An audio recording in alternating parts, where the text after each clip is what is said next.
नमस्कार, दीपाज किचन मध्ये आज आपण थंडी स्पेशल शेपूची भाजी बनवणार आहोत। काही भागामध्ये गौराई आगमना दिवशी सुद्धा ही भाजी बनवली जाते आणि भाजी भाकरीचा नैवेद्य दाखवला जातो। विशेष असे या भाजीचे महत्त्व आहे। तसेच आपल्या आरोग्यासाठी सुद्धा खूप फायदेशीर ठरते। कॅल्शियम, मॅग्नेशियम तसेच हिमोग्लोबिनची लेवल व्यवस्थित राहण्यास मदत होते। विशेष करून थंडीमध्ये या भाजीचा आहारामध्ये समावेश करणं खूप फायदेशीर ठरतं। आपल्या हाडांना बळकटी देण्याचं सुद्धा काम या भाजीमुळे होतं। त्यामुळे तुमच्या आहारामध्ये नक्की या भाजीचा समावेश करा। ऑफिस डब्यासाठी किंवा मुलांच्या डब्यासाठी सुद्धा तुम्ही अगदी 10 ते 15 मिनिटांमध्ये एकदम चविष्ट अशी लसणाची फोडणी घालून ही भाजी बनवू शकता। चला तर मग आपण वेळ न घालवता रेसिपीला सुरुवात करूयात। इथे मी शेपूच्या भाजीची एक गड्डी घेतली होती। ती अगदी बारीक अशी चिरून 2 ते 3 वेळा पाण्याने स्वच्छ धुवून सुद्धा घेतलेली आहे। आता आपण याची भाजी बनवणार आहोत। त्यासाठी मी गॅसवरती कढई ठेवलेली आहे। कढई गरम झाली की त्यामध्ये आपण साधारणतः 4 चमचे इतकं तेल घालायचं आहे। तेल गरम झाल्यानंतर मी ते 15 ते 20 बारीक चिरून घेतलेल्या लसूणच्या पाकळ्या घातलेल्या आहेत। त्यानंतर 4 ते 5 हिरव्या मिरच्या घातलेल्या आहेत आणि आता आपण याला अगदी बारीक गॅसवरती लसूण आपला लालसर होईपर्यंत आपण त्याला परतून घेणार आहोत। तर शेपूची भाजी बऱ्याच जणांना खाण्यासाठी आवडत नाही, तर तुम्ही जास्त प्रमाणामध्ये लसूण घातला तर या भाजीची चव अधिक चांगली बनली जाते।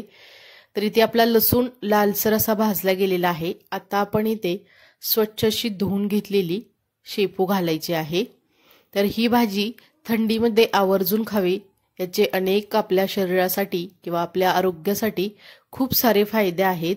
तर यामुळे आपलं कॅल्शियम, मॅग्नेशियम तसेच हिमोग्लोबिन सुद्धा आपल्या शरीरातील वाढण्यास मदत होते।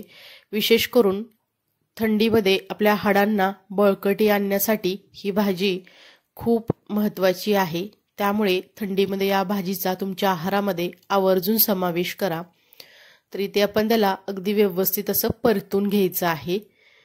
त्यानंतर इथे मी 1 चमचा इतकी मूग डाळ भिजत ठेवली होती। तर ही मूग डाळ आपण इथे घालणार आहोत। साधारणतः 10 ते 15 मिनिटे ही मूग डाळ मी भिजवून घेतलेली आहे। तर मूग डाळीऐवजी तुम्ही ते हरभरा डाळ सुद्धा वापरू शकता। तर डाळ घातल्यानंतर त्याला परत अजून एकदा आपण थोडंसं परतून घेणार आहोत, म्हणजे ते सर्व डाळ भाजीमध्ये मिक्स होईल। त्यानंतर आपण इथे चवीनुसार मीठ घालायचं आहे आणि मीठ घातल्यानंतर आपण त्याला अगदी व्यवस्थित असं हलवून घेऊयात। तर ही शेपूची भाजी अगदी 10 ते 15 मिनिटांमध्ये सुद्धा बनली जाते।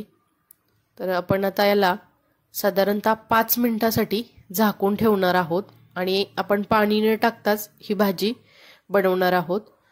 तर अगदी 5 मिनिटांनंतर तुम्ही बघू शकता याला अगदी व्यवस्थित असं पाणी सुटायला सुरुवात झालेली आहे।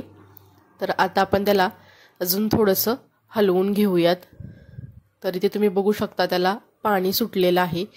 तर या वाफेवरतीच ही भाजी अगदी व्यवस्थित अशी शिजली जाते, त्यामुळे त्याला चव अगदी छान येते। तर अजून एकदा आपण 5 मिनिटांसाठी त्याला झाकून ठेवायचं आहे आणि तुम्ही ते बघू शकता 5 मिनिटांनंतर आपल्या भाजीचा कलर सुद्धा बदललेला आहे। आता आपण यामध्ये घालायचं आहे 3 ते 4 चमचे इतका जाडसर कुटलेला शेंगदाण्याचा कूट। त्यामुळे भाजी आपली अगदी चविष्ट अशी बनली जाते। कूट घातल्यानंतर त्याला आपण थोडंसं असं मिक्स करून घेऊयात आणि आता आपण याला एक चांगली अशी वाफ काढून घेणार आहोत। साधारणतः 2च मिनिटांसाठी आपण याला परत एकदा झाकून ठेवायचं आहे। तर ही भाजी आपण पाणी न घालता मस्त अशी शिजवून घेतलेली आहे। तर तुम्ही ते बघू शकता अगदी 2 मिनिटांनंतर आपली भाजी ऑलमोस्ट तयार झालेली आहे। त्याला थोडंसं आपण मिक्स करून घेऊयात।